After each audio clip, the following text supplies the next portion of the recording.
Yo, yo, yo, yo, yo, it's ODB from OLP. Thanks so much for coming back and rocking with us every other week in 2024. This episode, I'm going to scale back. I'm going to continue to scale back. And I know some people are probably thinking, hey, what's going on? And it's really just kind of balancing everything. That's the key. And I've, so when I started the podcast, I always wanted to really kind of do some deep dives and look at different things and not always have a guest on. Although I can tell you this, we still have a long list of guests that we would like to have on. So I'm going to try to end the year really strong over the next several episodes. We'll talk a little bit more about that.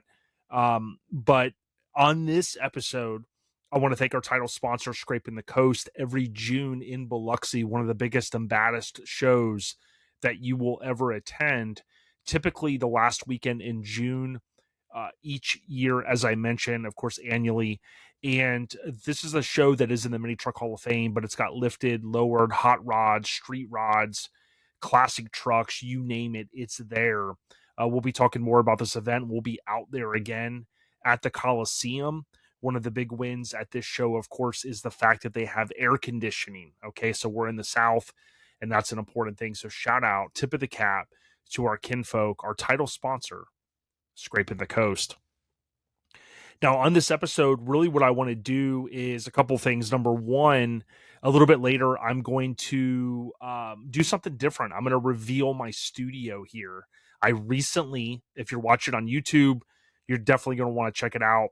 I recently just said, you know what?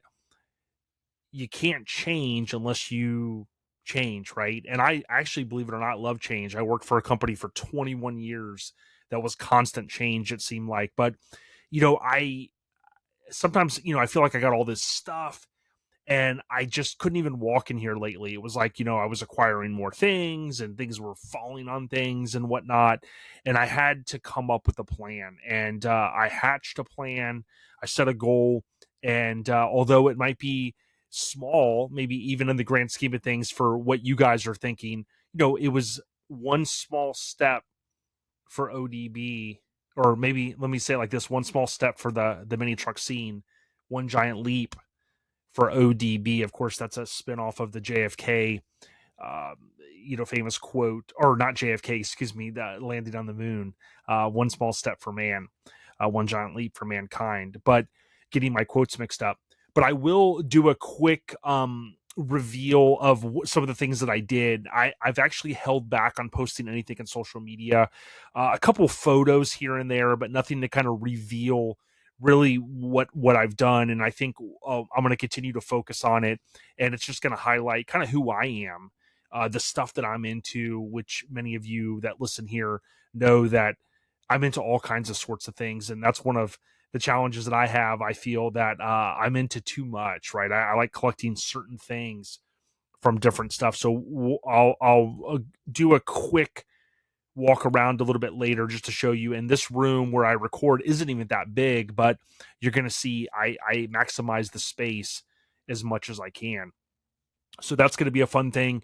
But really, the main objective of this episode is I've been wanting to go through the MiniTruckin Magazine covers, and I'm going to do that on this episode. And I'm going to talk about my favorite covers. Now, I know this may not make total sense. It's not necessarily my favorite trucks, because some of these trucks, or these covers that I'm going to mention, may not be my favorite truck, but they're either iconic in my mind. They stand out, especially back when I was getting the magazine, in that era. Every month, some kind of tie into the fact that this was the first issue that I can remember buying on the newsstand, prior to going on and acquiring other issues, and collecting them. So I'm going to kind of go through that here in just a moment. And again, you get a richer experience when you watch us through YouTube. So if you're on Spotify, you're on Pandora, Podbean, who is our host for the podcast audio, certainly don't stop. But if you really want to flip over, and you can, if you have an opportunity to watch us on YouTube, please do so. Again, I'm going to cover more stuff. Now, you can't see it,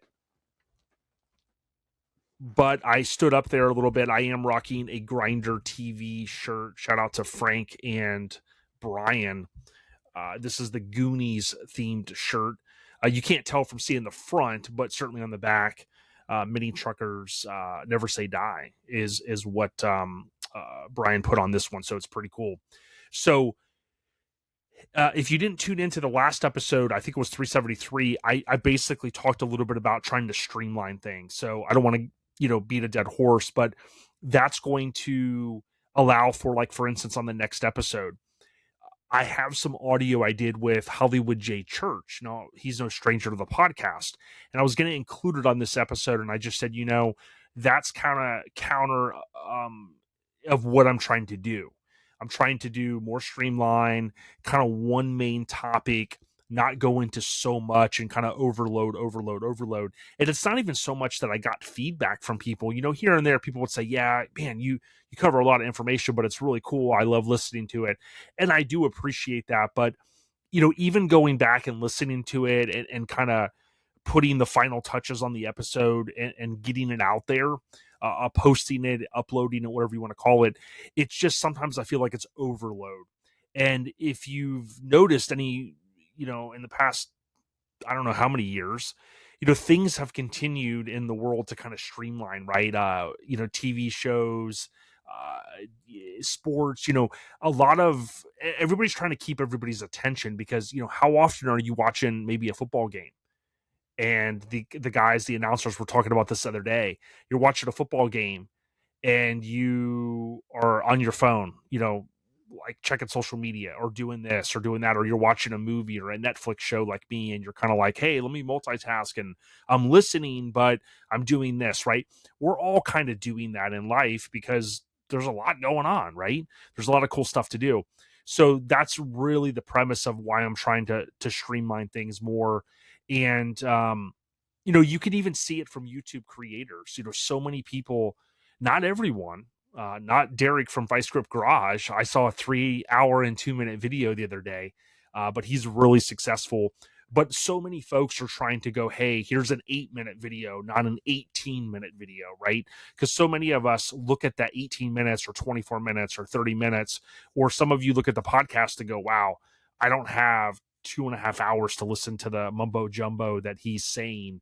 So that's the premise on where I'm trying to go. But a couple quick things I will reinforce. A tip of the cap to Georgia and Jaime.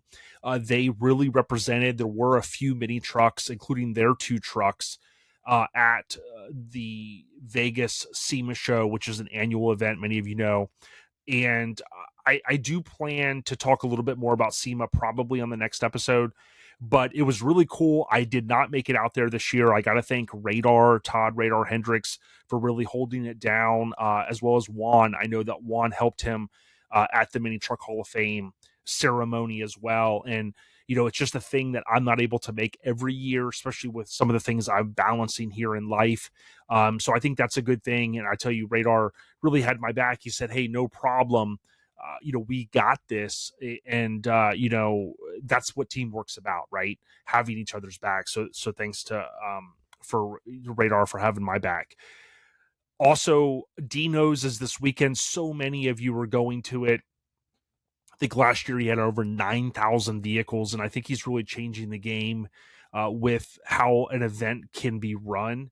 Not everyone can do an event like this, and certainly it didn't start at the point that it's at now. He had many smaller events that he did, and he worked his way up, and congratulations to Dino for doing that. Being able to go to a football stadium, I think it's State Farm Stadium, and have an event in their parking lot, in their area is just amazing.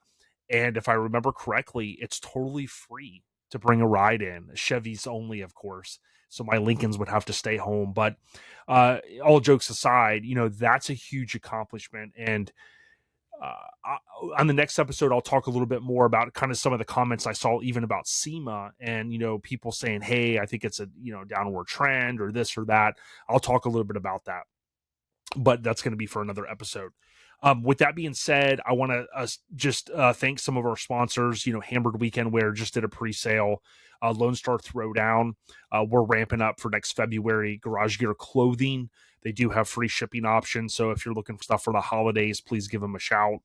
Colorado Custom Wheels, best in the business. They're going to be relocating to a new location, so more to come on that.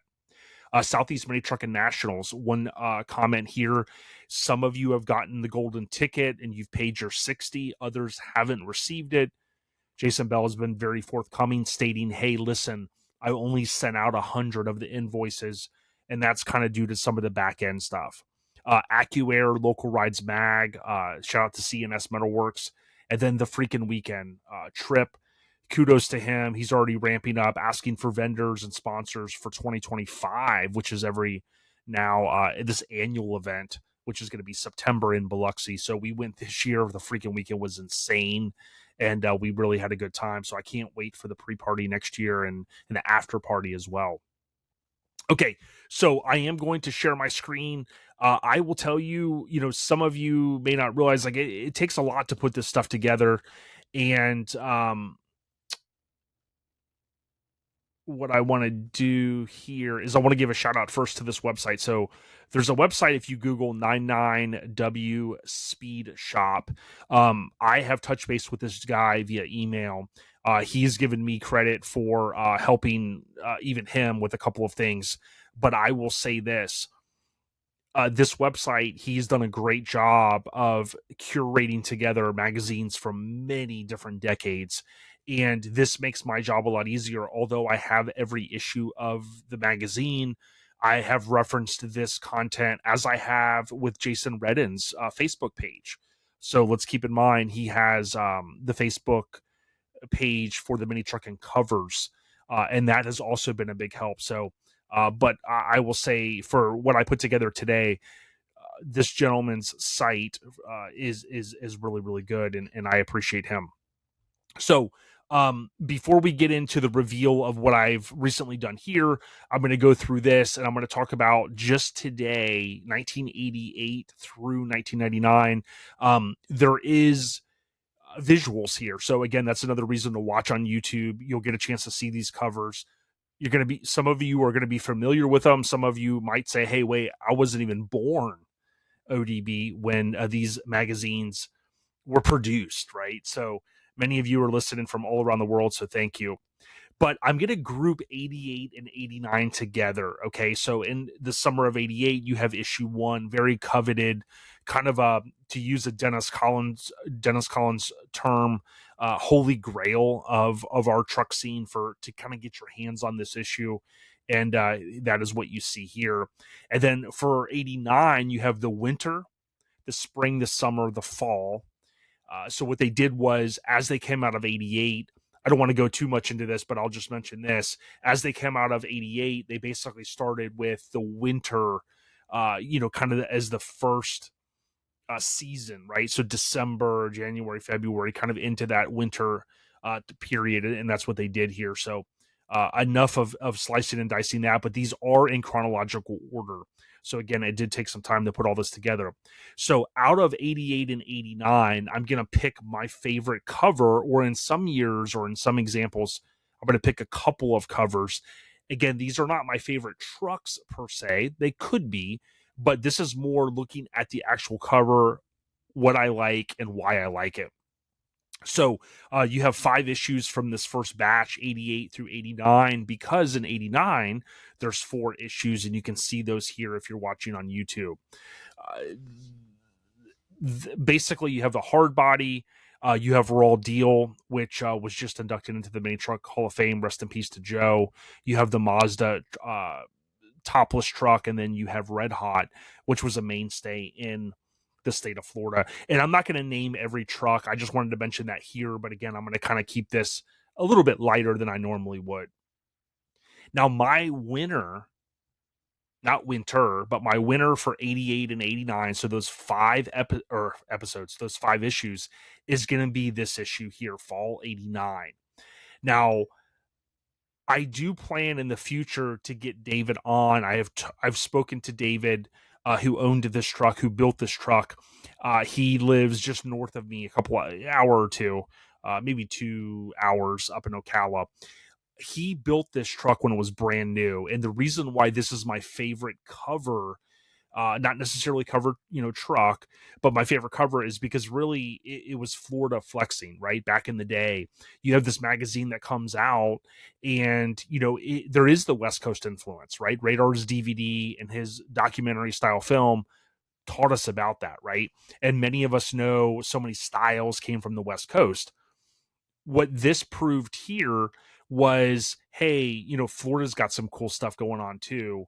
And this truck is just an amazing truck. Now, although Raw Deal is owned by Fester, it's currently not on the show circuit, right? I think we all know that, as far as I know, unless there's something that recently broke um, in terms of news. But what I will tell you is Red Hot, although it had a hiatus of 20 plus years where it was kind of in hiding, it made its way, I believe, up to Canada, uh, up north. It was well taken care of, and it was auctioned a few years ago just with an insane amount of photos that were uploaded.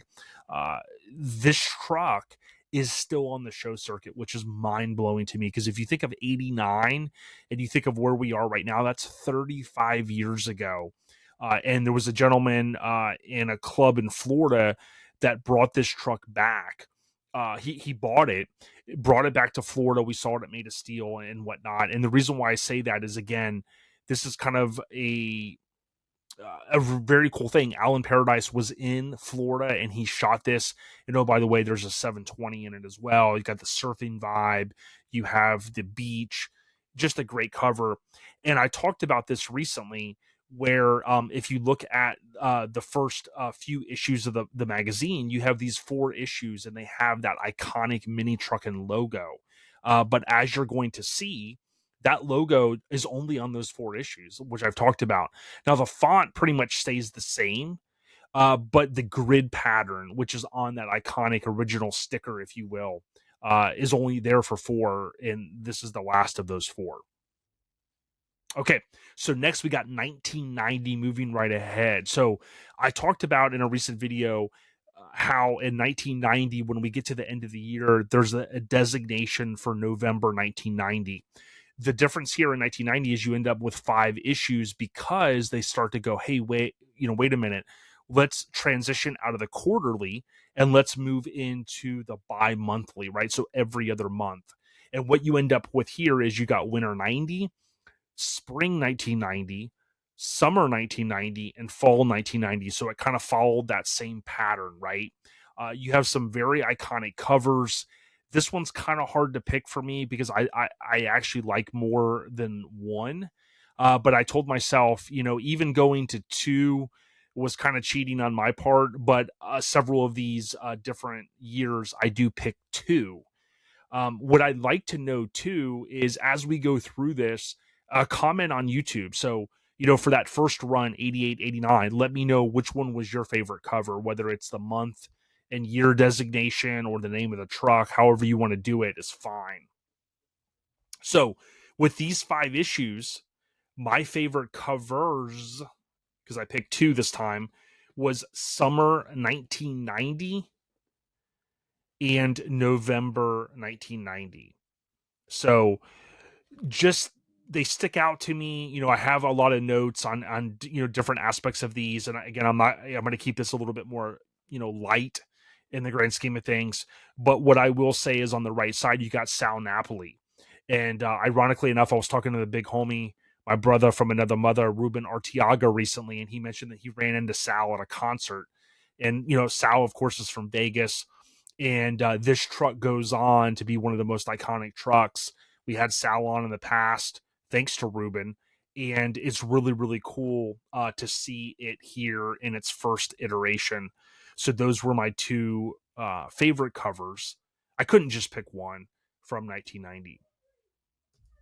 Okay, so 1991. So you can see here, had to move this around a little bit. So you end up with 6 issues because you've got January, March, May, July, September, November. That bi-monthly status is continuing. You have on the top January, March, and May, right? So those are in chronological order. And then on the bottom, you have July, September, and November. There's a lot of different stuff going on here. You've got the Blazer, you've got the S10, you got the Toyota, pickup, the 720, the Mazda, right? So there was a good mix of different trucks in good old 1991, including Florida there in the upper left corner, which was super cool. So many different people contributed to this magazine over the years. And that's why when you follow us on social media, I always give credit to the folks that took these photos, rightfully so. Now, what I'm going to do is for 1991, I did do my best to pick one, and I picked May 1991. So many of you had chimed in the past when I posted this cover and said, hey, that was the issue that got me into MiniTruckin. This issue is classic, but I tell you, the cover is awesome because you have the wed wheels, you have that kind of 3-car garage photo that we'll end up kind of seeing again, a super low Mazda. And if you know me, I love Mazdas. But you also have Linda Sobek, and some of you know that story. She was killed many years ago, and I'll talk more about that story in the future. But R.I.P. Linda Sobek. But just an iconic cover there. So for 1991, that's my favorite cover. Okay, and Nine Deuce. Okay, right. So think Nine Deuce. The Chronic comes out in December of '92, many years ago. But January, March, and May on top. July, September, November, again following that same pattern from 1991. This one is not easy. There's some cool stuff here too, right? The Toyota Extra Cab, the Isuzu Pup, the S10, the Truxarosa, and of course the hard body. This is an era to me when the magazine was just really taken off, man. I mean, there's just so many colors. The logo with the spiderweb logo, as I call it, was just iconic. You have women on almost every cover, not every cover, but almost every cover, and that obviously was appealing to the demographic, right? So I picked March '92. Love this truck. Love the front shot. I love that it has a model on the cover. Uh, this truck is also still around, right? So this is one of those trucks, and this reinforces. I saw a negative comment the other day. I was looking at Sick Cars and Trucks, my buddy Nathan, and I just happened to tap on one of his posts, and it was a post from Turkey Drag, which by the way is coming up this month. Shout out to Ben and the kinfolk out in Texas. Turkey Drag is a great show, but I think that the coverage was from Turkey Drag, and it was showing some cool trucks. And there was a negative comment on there like, oh my God, I thought people stopped doing this stuff, right? And I just was like, stop doing what? Ice-T said at one time when haters on his social media are like, when are you gonna stop? And he's like, stop doing what? Having fun? Making money? Right? And the same thing for us mini truckers. You think about this truck, March 92, 32 years ago. It's still around, which is sick, right? So some people had gotten out of the scene, some people never knew the scene, and they find it hard to believe that we can put the money and the effort into these trucks that we do, but it's in our blood. What can I say? Okay, moving along. 9 Trey. Like Snoop said, 9 Trey's the is a. Okay, so you've got January, March, May on top, July, September, November on bottom. Again, the same pattern. This one is not easy. I could have easily picked all of these. Shout out to Doug Starbuck. Doug Starbuck with March 93 on the top middle. You're going to see here shortly that his truck, as I mentioned in social media prior, was the first truck to grace the cover twice. Okay. Huge accomplishment. Of course, it looks different when that happens, but it was a big thing. So many of us love January 93 with Pat Nichols' Ballistic. And there's some cool covers here if you're watching us on YouTube with the hard bodies and everything that you see. Just a lot of mini truck gold.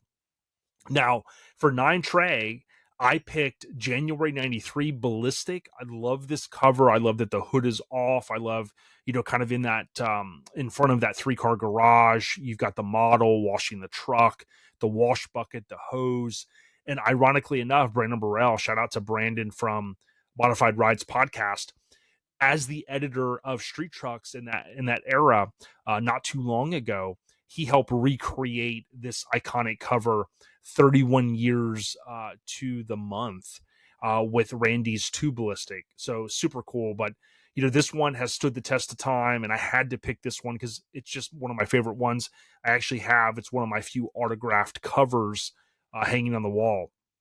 Now, the next one might surprise you for the second pick of 93. I picked May 93. And the reason why is Lance Laverty. He's on Instagram, Lance Speed Racing. Now, someone had chimed in prior on this with some intel, so I wanted to share this just because I'm going through the information. But I also want to mention that this was the issue that was on the cover, or excuse me, that was on the newsstand when the cult classic film Clerks was being filmed. Have you ever seen Clerks? If not, it's a cult classic. I know Mike has not seen it. I love this film. And I posted about that in social media. So if you're not following us on Instagram, Facebook, I'll have to repost it, I guess, since I'm covering it. But it's cool if you pause the film when the person says, "Ooh, MiniTruckin Magazine." I think he says MiniTrucker.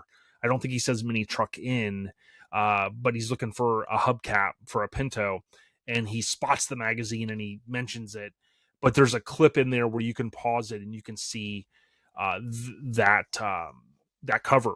Now, I did get a chance to meet the gentleman that has the truck in the background. The Art Deco, I think it was called something with Art Deco, but it was on the cover of Truckin in '89, which was super cool that it was in the background. It was getting redone, and then you got the bullet side here, which was Lance's. But basically, the intel that someone commented on YouTube back in May of 2023 said, just to add to the history, my friend traded a 280Z for the blue bullet side in this issue. He ended up totaling it. He was fiddling with the radio, and that was a guy that went by the name of Colt Diesel. So shout out to Colt for the intel. I love the little bit of tidbits that we can gather and kind of pull together for things like this, right? It's just little tidbits that the social media, the platforms allow for us to do. Okay, so 9-0, an amazing year. 30 years ago, we're representing 94. So you have a couple of extra issues for this year. So you have January, March, May, July. They start to go, oh, we're going to go monthly, August, September. Oops, no, October. And then we've got November, December, right? So we start to pick up on the monthly issues here in 9-0. This one's really tough because I want to tell you, like, Ruben's truck is one of my favorite trucks. That's March. So the top second over, you have just so much iconic stuff. Now, the bottom left is another one of my favorite trucks, Doug Starbuck. So that truck that I mentioned back here with March 93 when it was yellow, you can kind of see the Starbucks name back here on it. Well, he was back for August 94, and he was on the cover a second time with the Blazer. For those that didn't know that, pretty freaking awesome. Now, 94 was a big year for me because it's the first time I can remember buying an issue on the newsstand. I did purchase Truckin in 93. I still have that issue. I still have my issue from 94 as well for MiniTruckin. But this one was a tough one because, again, Ruben's truck's one of my favorites. I love the Lanzar topless hard body, aka D21. So much cool stuff. Love the November 94 issue with the scallops that in that awesome color, which, by the way, the model for that issue, we're friends on Facebook, and she would routinely chime in. And I think she found us through hashtags or through the video flip throughs on YouTube. So pretty cool. And if I stop going backwards here, so I picked July 9-0 in December 94. The reason being is the July 94 issue, rest in peace, Courtney Hallowell. We have covered a lot of aspects of this issue, and I just love the fact that it was at Easter Spring Splash 94. They turned and burned that pretty quickly to get it out for the July issue. If you recall, they were probably 3-4 months out, planning in advance. uh, and it's so iconic. It was Courtney's first group cover shot. You've got just some amazing trucks on there. One of the trucks is no longer with us, which was K Daddy's 720 there. Just so much going on. There's additional images in this issue, and I got to think different folks out there, including Rob Rodell, who's shared some exclusive behind the scenes stuff that uh, literally video from when this was going down, when this photo was being taken from an OBS lifted truck. So awesome. So many people have chimed in over the years. Hey, I was in that photo. Hey, that's me, such and such. And it's so cool to piece all that together. So I got to go with that issue. One of my favorite covers, not just of 94, but the entire run. December 94. Now, the reason for this is it has a fold out cover for the cover. I think that was the only one that MiniTruckin ever did. It was also the first issue that I remember buying on newsstands. I read it over and over and over again. I loved the Suicide Doors. I became a huge Soundstream fan, I think, because of this issue. I love the colors of the truck. The chick is beautiful, the model, if you will. So much going on. Oh, by the way, the insert photo in the upper right with the hard body, in studio shot. This cover's got a lot going on for it. So those are my picks for 94. All right, a couple more years to go through. So 9-5. This year, boom, as I mentioned recently, we end up with monthly issues. And that was a huge win for any enthusiast in that era. You can look here and you can see what I have on top: January to June, on bottom July to December in chronological order. So many iconic different covers. For instance, like the April with the woman next to the Ford Ranger, right? That's kind of like static dropped. It's got the Hoosier, tires across the windshield decal. So many of those are kind of even hard to find, right? So some of you may not have seen all of these, but then you also have iconic like Too Many Mods and so many other trucks, including the van. So the first time we see an Astro van on the cover. A couple of the models, you'll see Rhonda Koch. She appears in May and November of that year. She was also in the Ballistic cover. And then let's not forget the amazing S10 that had the Beltec decal across the front. You have the Isuzu Space Cab in the upper right, which was June 95 that Courtney shot. Really very cool. That involves some painting of the backdrop, which was super cool. Now, again, I'd love to hear from you folks, all the enthusiasts out there. Comment in the comments here on YouTube on what your favorite is. I had to go with 9-5 January and September, which I apologize. I have a typo. I put September 93. I didn't update that. So January 95, September 95. The reason being is number one on the left. This was another Florida shoot. Doug Culp, shout out to him, talked about this. We recreated this cover last year at Mini Nats, one of our favorite shows. In the driver's side, you have the driver's seat is who I call the real Matt Smith. He painted the truck. He now acquired that truck and he owns it. It still exists. And Scott Lampum and Bob from Mad Mods, and just a very iconic cover. Again, rear engine truck.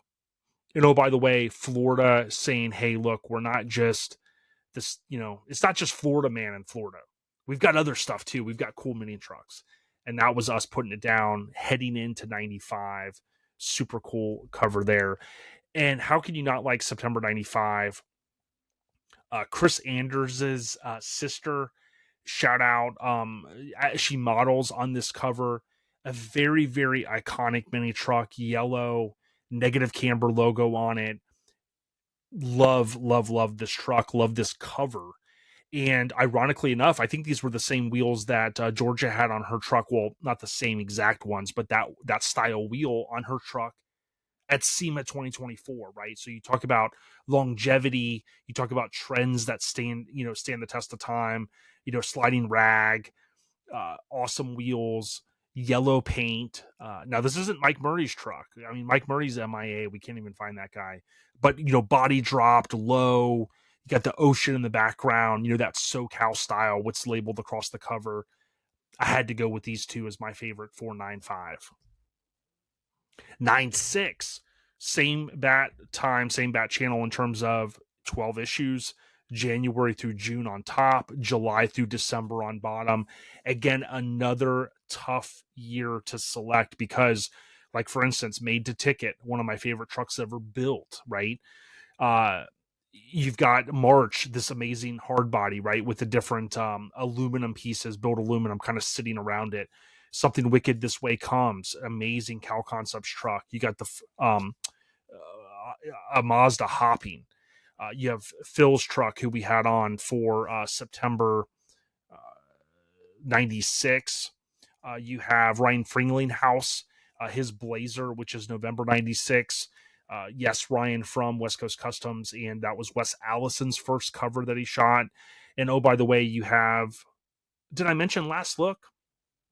Last Look, one of the most iconic, just baddest mini trucks ever built, in my opinion. And by the way, everything that I'm covering here is just my opinion. Like, if you had one of these covers and you're like, man, I wish you would have picked mine, this is just me, like what I like, right? Like I told you, I could break all these down. I really had a hard time picking two because I wanted to pick Ruben's truck, his cover, but I gave you the reasons on why I picked what I picked. Okay, November 96. Love this cover. These Blazers weren't easy to lay down super low. The frames were kind of pretty big. But I love this truck, right? That earlier year S10. So you had the recessed lights. You had some crazy graphics, but I just love the way Wes Allison laid this out. He was inducted into the Mini Truck Hall of Fame this year. And you've got the road in the back way, the winding road. Just a very, very cool cover. I read this issue front to back so many times. And then, oh, by the way, how could I not pick Last Look?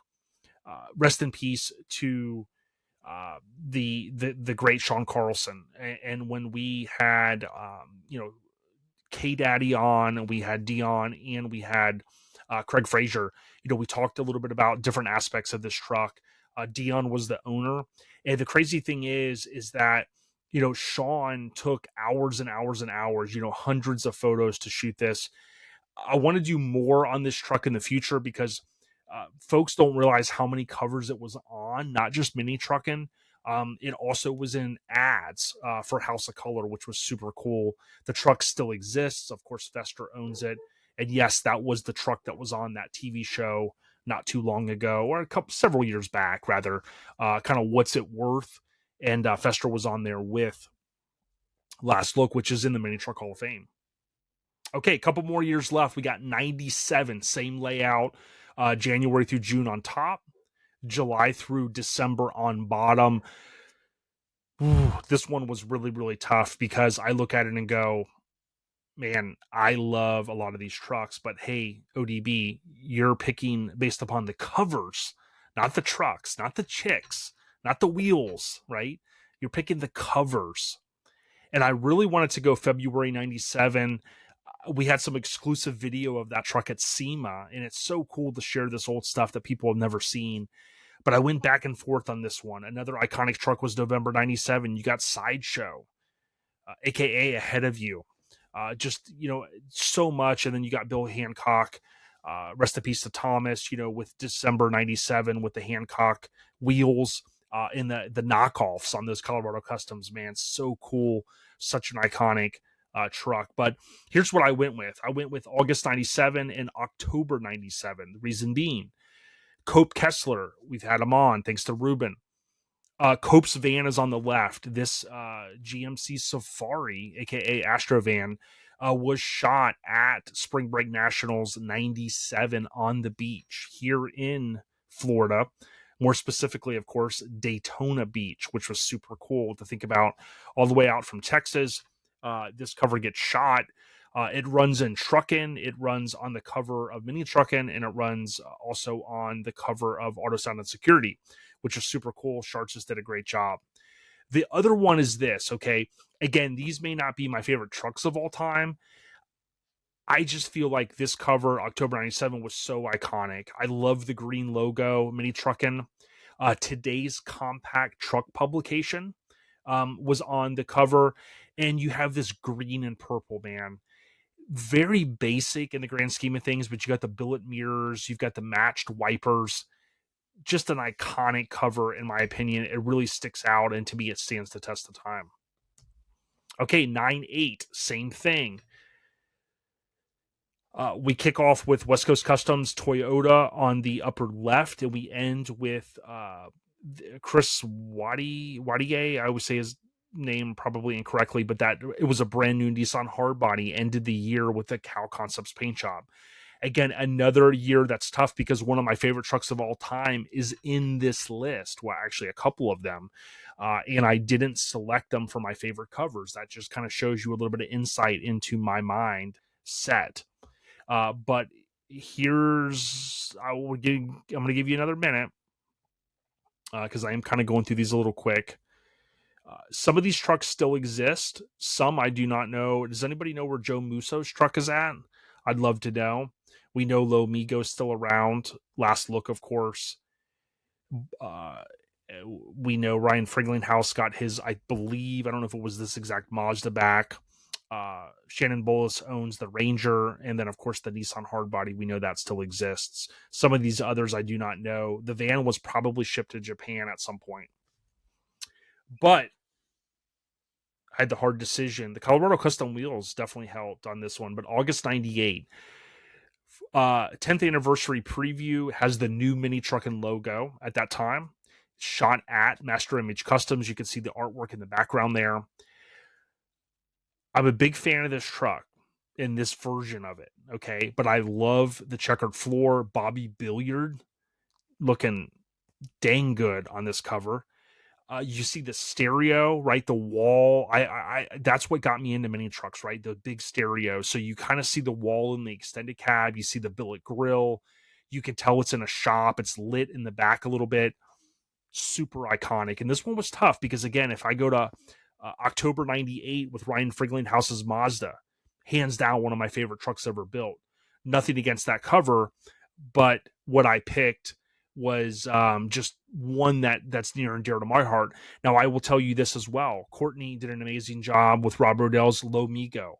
I easily could have added that one as well because, to be honest, I love the font with the Texas style. I love the rolling shot of it, and it's just so iconic.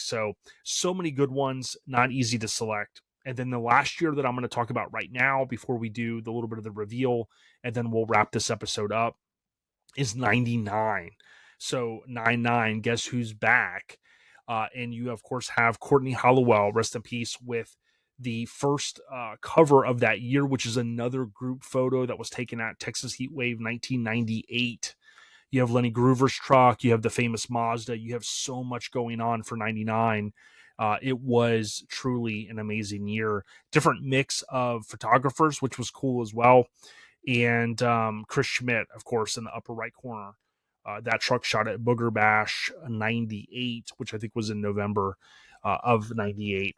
So much going on there. But here's where I had to pick. I had to pick January 99 because, again, this was a group photo, which I think was super cool. You got Duckman and Ghetto Bob. Ghetto Bob, to me, should have had a feature in MiniTruckin. He eventually goes on to get featured in Street Trucks. But just an iconic, and to me, this is his cover, if you will, Duck and him, or front row, Duck's truck, rather, which is super, super cool. But I will tell you this Mazda, rest in peace to Derek, who owned this truck, is one of my favorite trucks ever built, and there's going to be more to come on that in the near future. So what I'm going to do, stop sharing my screen, and look and go, wow, I'm at 44 minutes. Okay, so that easily was a little bit longer than I expected, but it was keeping with the theme of keeping the content a little bit shorter, a little bit more streamlined focus with one topic. And I'd love to hear from you guys and ladies. Keep in mind, my opinions are just my opinions. You know, I'm not here to offend anyone. I know I'm not offending anyone, but at the end of the day, like, they're just opinions. Like, I could argue all day back and forth on some of these covers because they're so many of them are my favorites, right? But those are just ones that stuck out in my head. What I'm going to do now is wrap this up, but I am going to show you, I'll narrate a few things that I've done here too in the room, and I hope that you guys appreciate that. If you can leave a comment, even if it's an emoji thumbs up, that helps with the algorithm stuff and all of that. If there's anybody that you find or any of these Facebook groups that would appreciate this content, shout out to I was in a mini truck club in the 80s and 90s. MiniTruckin, where are they now? There's so many others, including our MiniTruckin Syndicate. There's a lot of great groups out there. Share this to those groups if there's anything that you or anyone in those groups that would appreciate this content. It helps us grow, and I really appreciate it. In closing, I just want to say, well, I've got the trivia. Actually, what am I thinking here? So I got one question for Biggity Mike the Mayor, wherever the hell he's at in this world. Are you ready? So this one's a fun one. What two hit TV shows debuted 30 years ago in the good old year of 1994?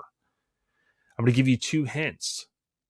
One is Jennifer Aniston. Two is George Clooney. Okay, I'm going to give you just a minute. I'm not going to play the Jeopardy music since it's copyrighted, but I'm going to let Joey Whitby sing in his head the Jeopardy song as he's pounding on the dash, frustrated that Mike doesn't know any pop culture. Now, here's something ironic. I did not watch either of these shows. Okay, I know about them. Okay, pop culture wise, I get it. I was not a fan of either one of these shows. The first one, I was the fan of the Seinfeld series. That's what I watched with my pops. Okay. But 30 years ago in 94, Friends debuted. Okay. So whatever you do, don't ever ask me any Friends trivia. There's one episode I remember watching, and I think it was where Chandler wore like a leather, somehow he wore like leather jacket and pants or something, and they shrunk or something like that. That's the only episode I know where some of the iconic stuff was filmed and whatnot, but I don't know anything about Friends. So that's one fact about myself. And then George Clooney, he was in ER, of course, two iconic shows that debuted 30 years ago, if you can believe that, back in 1994. Again, I want to thank our title sponsor, Scraping the Coast, for the continued support. Hamburg Weekend Wear just did a couple of cool pre-sales. You might be able to get the C10 shirt and some of the other stuff that they launched on their website. Please check them out. Huge shout out to Local Rides Mag with a Z, Local Rides. Give the team over there a shout. Order an issue if you can. It goes a long way. I know that they really appreciate it. Mini Nats, we're anxious to kind of hear who else is going to be able to get in, right? And if you don't get the magic ticket this year, the golden ticket, please don't be frustrated. I also want to say this, and I might be able to do something live with them next week. Showdown in the Valley. Okay. I ran out of time this week, guys, and I definitely apologize, but I want to let you guys know they had to push their event back, right? So their event now is the weekend of 11/23. And I haven't been covering show stuff enough. I'll try to do something live with them maybe next week. I know that they also stepped up to help raise funds, but the 11/23 is my born day. That weekend, 11/22, 11/23, 11/24 is when they had to push their event back due to the flooding and the epic rain from some of the storms. I say that because if you can get an opportunity to hit Showdown in the Valley, maybe you've never been to Mini Nats and you want to just kind of dabble a little bit and get used to the lay of the land. This is your opportunity. Showdowninthevalley.com. You got CJ from Negative Camper, Florida. He's on the artwork, and then you have a lifted truck as well. So, these folks have really bounded together. Prayers for Western North Carolina. You could even go to their website and donate $10 for the flood victim donation. So, certainly good people, and I want to highlight them for what they're doing. Okay, so I'll do a quick little showcase of what I've done here if you want to stick with me, and then that will be the end of it. No more talking from me other than what I'll mention here. Stay on the rise, everyone. If I forgot anything, I apologize. And I think I'm going to get another episode before Thanksgiving, but if something happens and I don't, spend the time with your family, put your phones, your iPads, your tablets, put it down, kick back and relax a little bit with the fam, make some memories, live in the moment. But most importantly, stay on the rise, everyone. ODB, much love. We out here. All right, so this is a quick tour here. So there's a few aspects of the room that aren't finished, that are still cluttered, but I'm not going to show you that, so I'm going to kind of go around here. Basically, I have, this stuff has been up here. I have my Lincoln stuff, and I decided to put, this happened a while ago. I did put all my Hot Wheels up. I wanted to have a different setup for it, but this was the best I could come up with for now. I have my Lincoln rendering for my 64, my 67 that I ended up selling, wasn't finished with. Nick from Surface Art, that was one I think he did for Mike Alexander maybe at one point. There's something different about this Lincoln too, if anybody can figure it out. I'm not going to tell you. You probably won't maybe know unless you're a Lincoln fanatic. You got Chris with the amazing artwork. Chris Dunlop, I believe is how you say it. Love seeing his stuff on YouTube. This is something that's got coffee stains on it. That kind of just came from a local swap meet. But what I did here was, this is an old cassette holder that my parents had, my dad in particular. It has some of my cassettes and some of my parents, and just some I've collected over the years. I've taken a few out. I'll show you here in a moment where they ended up. The TV's behind it, so this moves whenever we want to play games like Mario. This just got sat here today because I moved it, and I'm going to start with some Back to the Future stuff. I got a little Pac-Man thing. This was something my son had. This used to be super cluttered back here, okay? And now there's a couple skate decks back there that are going to eventually get set up somewhere. This was something I acquired a few years ago, and a couple more Hot Wheels, and then a 25th anniversary Back to the Future. That was the evening of the screening for the re-release. Okay, speaking of Back to the Future, here is my collection. That is the Volterra, so Madrid re-released, I think, for the last time a couple years ago. There's a nuclear logo. I did an unboxing on it, but I think I forgot to cover it. If you look right there, that little nuclear logo in the middle, that was the indication so that people could tell the differences between the few times over the years. This is the hundreds. Obviously, nobody would skate this, but this is a nod to what Griff, not Biff, what Griff rides in 2015. And this was the Matty Collector. This, years ago, they put this out, and it was the first time, it doesn't always work flawlessly, but it was the first time that this has batteries, and it has a little accelerometer type deal in it. And when you move it around, sometimes it doesn't work perfectly. But that's enough of that crap. Okay, up here, I have my Packers stuff. My dad was a Packers fan since a kid. That's always been up there. But here's the big reveal. And what I'm going to do is turn this light off, because here was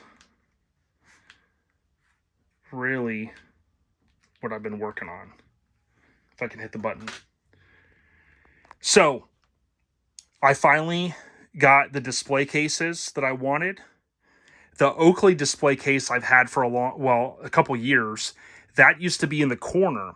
And unfortunately, it was facing with the front this way. And it was just tucked in there where you really couldn't see anything. And I always had the goal to move that out. And I decided when I got these 4 cases, which I did not buy these brand new, by the way. I got these used and saved a lot on them. They already had the lights, which I had intended to do. And those lights are around $10 a piece for these type. Okay, there's a few that I have to fix, but I'll just go through here. Up here, I have, my wife recently got me this retro radio. And I'm not going to cover everything up here, but there's a few things. I got my LST award, which I never talk about awards, but that was one I was proud of. There's the 2014 and the 2024 awards for my truck. Got a couple of footballs. One of these was I got as a gift from my father. My mother gave it back to me. And my dad and I got the Ben Roethlisberger ball through a promotion. There's a couple of records here. There's a few things. And then that is the... Nobody ever really talks about it. When Matty Collector did that skate deck, they also did a box for it, which is super cool. Okay, so I'm going to go through this stuff a little bit quicker. This is some Back to the Future stuff, right?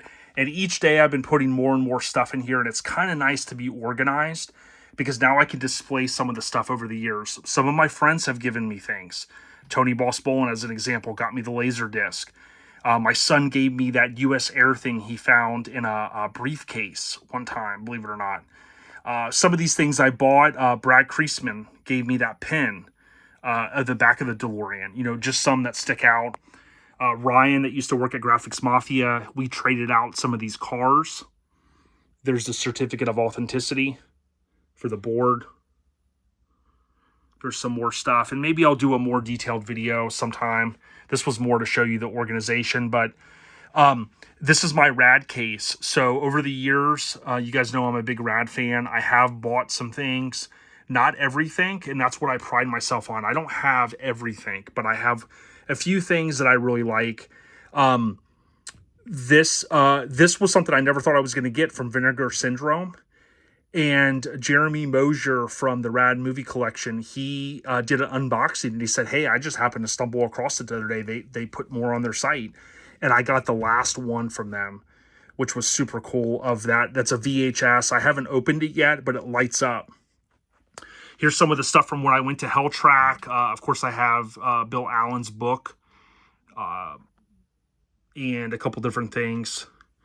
Some newspapers. There's a guy that reproduces some of this cool stuff, and he does some awesome stuff. There's an LP, and that's a Concrete and Smog set that came out a couple years ago. This is a little darker because I have not lit this up yet, so I'll turn the light back on in a minute. But I have some Hot Wheels for some Lincoln stuff, some of my micro machines from when I was a kid. That's my Refrigerator Perry from when I was a kid. I mailed in to get that one. That's one of the G.I. Joes I did keep when I sold mine years ago. That's an original Staub sticker that I bought as a child, unpeeled. Those Chick-fil-A stickers came from Christmas last year. My wife got me some merchandise from them. Those are original stickers I have acquired over the course of time. And then Thriller Crew released this a few years ago with the signatures from the two guys that created the brand. Here you've got, I actually was working on this today on my lunch. You got some Dr. Dre area. Not going to cover everything, but there's a few things, including the gin and juice, which is the newer drink.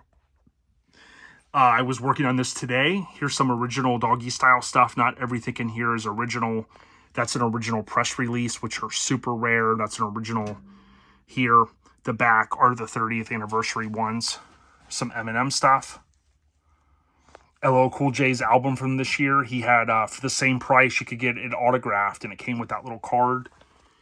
And some of my Tom Petty stuff here. Beastie Boys book. I haven't finished this or this over here. And these lights have to be replaced in these two.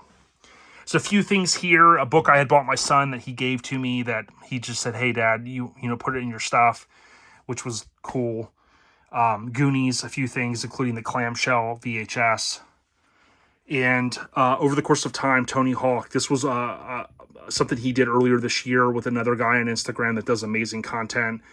Those are the only two photos I have of Tony Hawk, and they're autographed.